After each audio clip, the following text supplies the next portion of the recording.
ఇన్‌స్టాగ్రామ్‌లో అలా స్క్రోల్ చేసుకుంటూ ఎళ్తుంటే ఒక వీడియో వచ్చింది. ఆ వీడియో అదేదో నా కోసమే చేసినట్టే అనిపిచ్చింది. అంటే చాలామంది రిలేట్ అయితారు.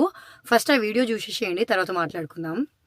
If you're kind and patient with strangers, but lose your temper the moment you walk into your own house, you're performing for strangers while punishing the people who actually matter. If you're giving your best smile to your colleagues, but giving your tired version to your parents, you're saving your energy for people who will forget you tomorrow. If you're listening to everyone else's problems, but have zero patience for the people who actually know you, you're seeking validation from the outside world instead of protecting the love you already have. You act your best for people who don't matter because you're afraid of what they think. But you give your family the leftovers, lower your efforts, and mistake comfort for carelessness. Remember, the world only loves you as long as you perform, but the people at home are the only ones who stay when the show is over.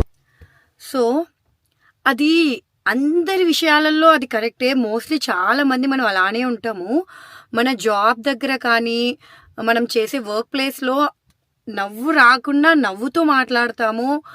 వాళ్ళెవరో తెలియని స్ట్రేంజర్స్‌తో కూడా హ్యాపీగా మాట్లాడతాము. కానీ ఇంటికెళ్ళి మన వాళ్ళతో, మన పిల్లలతో, మన పేరెంట్స్‌తో, మన ఫ్యామిలీ వాళ్ళతో మాత్రము చిరాకు, ఎక్కడలేని కోపము, అసలు మాట్లాడము, నవ్వము. అది అయితే 100% నాకు రిలేటెడ్‌గానే అనిపిచ్చింది. అలా స్క్రోల్ చేస్తుంటే ఆ వీడియో చూసినప్పుడు. స్కూల్‌లో పిల్లలు ఏదైనా ఇప్పుడు లైక్ మిల్క్ కింద పడేస్తే, oh! It's okay. Go get some tissues. Wipe it up. It's okay. It's fine. It's okay అని చెప్పే నేను ఇంట్లో మా పిల్లలు ఎవరైనా అలా చేస్తే, కళ్ళు కనపడట్లేదా? కళ్ళు నెత్తిన పెట్టుకొని నడుస్తున్నావా? ఆ కప్పు మాత్రం పట్టుకోవడానికి రాదా?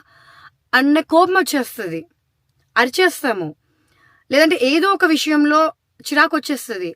మనకు తెలియని వాళ్ళ కోసము, వీళ్ళ కోసము అంత బాగున్నప్పుడు, మన వాళ్ళ కోసము ఎందుకు మనము అంత చిరాకొచ్చేస్తుంది?